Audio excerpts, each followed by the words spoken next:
ഇന്നത്തെ ഫൈനല് ഇതാണ് മാച്ച്. മോനെ ഗംഭീര ഗംഭീര ഗംഭീര വിജയം. 96 റൺസിന്റെ ജയം എന്നൊക്കെ പറയുന്നത് കംപ്ലീറ്റ് ഡോമിനൻസ് അങ്ങനെ പറയാം. ബൗളിങ്ങിലും ബാറ്റിങ്ങിലും രണ്ട് സ്ഥലത്തും കംപ്ലീറ്റ് ഡോമിനൻസ്. അതുപോലെ തന്നെ മോസ്റ്റ് ഡിസേർവിങ് വിന്നിങ് തന്നെ പറയാം. അങ്ങനെയുള്ളൊരു മാച്ച് ആയിരുന്നു ഇന്നത്തെ. കാരണം അവരൊന്ന് പൊരുതാൻ പോലും വിടാത്ത രീതിയിൽ. കാരണം 96 റൺസിന്റെ ഒരു വിജയം എന്നൊക്കെ പറയുന്നത് വലിയ സംഭവം തന്നെ. കാരണം അവർ ഓൾ ഔട്ട് ആയി കളഞ്ഞു. 19ാമത്തെ ഓവറിൽ കളി തീർന്ന്. അതാണ് സംഭവം. അവിടെയാണ് നമ്മുടെ ആ ഒരു വിജയത്തിന്റെ ഒരു ശക്തി ഉള്ളത്.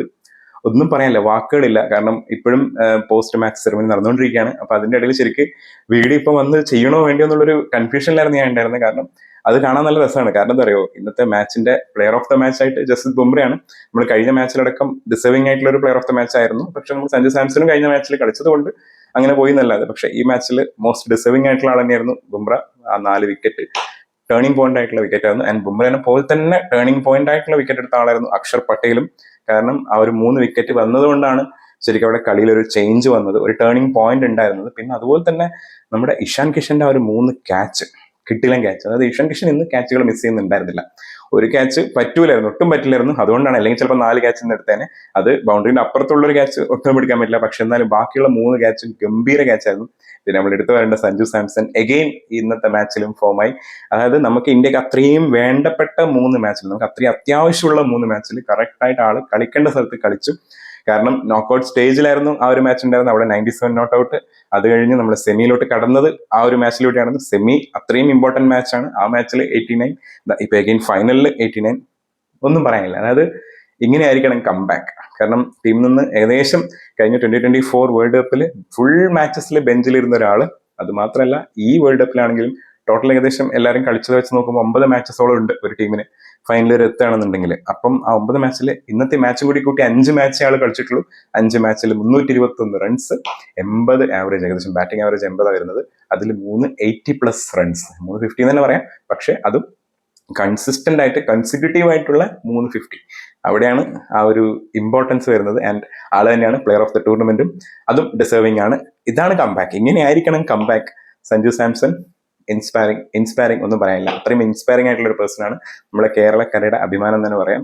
അതും ഈ ഒരു ഫൈനൽ മാച്ചിൽ ആള് കറക്റ്റ് ആയിട്ട് നോക്കി കളിക്കുന്നുണ്ട് കേട്ടോ. കാരണം ഒരു ഫസ്റ്റത്തെ കുറച്ച് നേരം നോക്കി കളിച്ച് പിന്നീട് 50 കഴിഞ്ഞ ശേഷം അടി ഉണ്ടായിരുന്നു. 50 കഴിഞ്ഞ ശേഷം പിന്നെ അടിയോടെ അടിയായിരുന്നു. അപ്പൊ ആ അടിക്കുന്ന കാണുന്ന സമയത്ത് നമ്മൾ പണ്ട് ഒരു പ്ലെയറിന്റെ ഒരു സംഭവങ്ങളൊക്കെ നമുക്ക് കാണാൻ പറ്റുന്നുണ്ട്. അത് ഞാൻ പറയുന്നില്ല ഏത് പ്ലെയർ ആണെന്നുള്ളത്, നിങ്ങൾക്ക് ഏകദേശം മനസ്സിലാവും.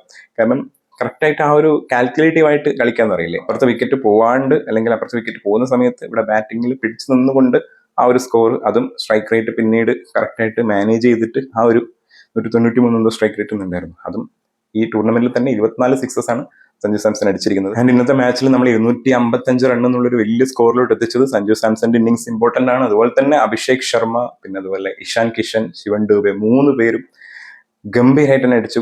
ഗംഭീര സ്ട്രൈക്ക് റേറ്റ് തന്നെ. പ്രത്യേകിച്ച് ശിവൻ ഡൂബെ അവസാനം വന്നിട്ട് 8 ബോളിൽ 26 റൺസ്, അത് ഒന്നും പറയാനില്ല. പിന്നെ അതുപോലെ തന്നെ ഇഷാൻ കിഷൻ ആണെങ്കിലും അഭിഷേക് ശർമ്മ ആണെങ്കിലും അവരൊക്കെ ആ ഒരു സ്ട്രൈക്ക് റേറ്റ് മെയിൻറ്റെയിൻ ചെയ്തിട്ട് തന്നെ അടിച്ചതുകൊണ്ടാണ് നമ്മൾ 250 മേലെ സ്കോർ എടുത്തതും. and എന്തായാലും നമ്മുടെ ഇന്ത്യക്ക് 3ാമത്തെ ICC men's T20 world cup കിട്ടിയിരിക്കുകയാണ്. അതും 2 തവണ കണ്ടിന്യൂസ് ആയിട്ട്. അത് നമ്മൾ ഹോസ്റ്റ് ചെയ്യുന്ന സ്ഥലത്ത് നിന്ന് നമുക്ക് ഇപ്രാവശ്യം കിട്ടിയിരിക്കുകയാണ്. എന്തായാലും സംഭവം പൊളി, ഭയങ്കര സ്പീച്ച്ലെസ് മൊമെന്റ് ആണ്. ജയിച്ചതിൽ വളരെ സന്തോഷമുണ്ട്. ആൻഡ് അതിലേറെ സന്തോഷമാണ് നമ്മുടെ Sanju Samson player of the tournament ആയതിൽ. ഇരട്ടി മധുരം, അങ്ങനെ പറയാം. ഡബിൾ മധുരത്തിലാണ് നിൽക്കുന്നത്. ആൻഡ് ഒരു കംപ്ലീറ്റ് ടീം എഫേർട്ട് ആയിരുന്നു ഇന്നത്തെ മാച്ച് ആണെങ്കിലും. ഏത് മാച്ച് എടുത്ത് നോക്കിക്കഴിഞ്ഞാൽ അങ്ങനെ തന്നെയാണ്. ഏതെങ്കിലും ഒരു പ്ലെയർ ആയിരിക്കും ആ മാച്ചിൽ കംപ്ലീറ്റ് കളിക്കുന്നുണ്ടാവുക. ആ ഒരു മാച്ച് വിന്നിംഗ് ആയിട്ടുള്ള ഒരു പ്ലെയർ നമ്മുടെ ടീമിലുണ്ട്. എപ്പോഴും ഒരാൾ, 1-2 പേര് എന്തായാലും ഉണ്ടാവും. അത് ചിലപ്പോൾ ബൗളിങ്ങിലാവാം, ചിലപ്പോൾ ബാറ്റിങ്ങിലാവാം.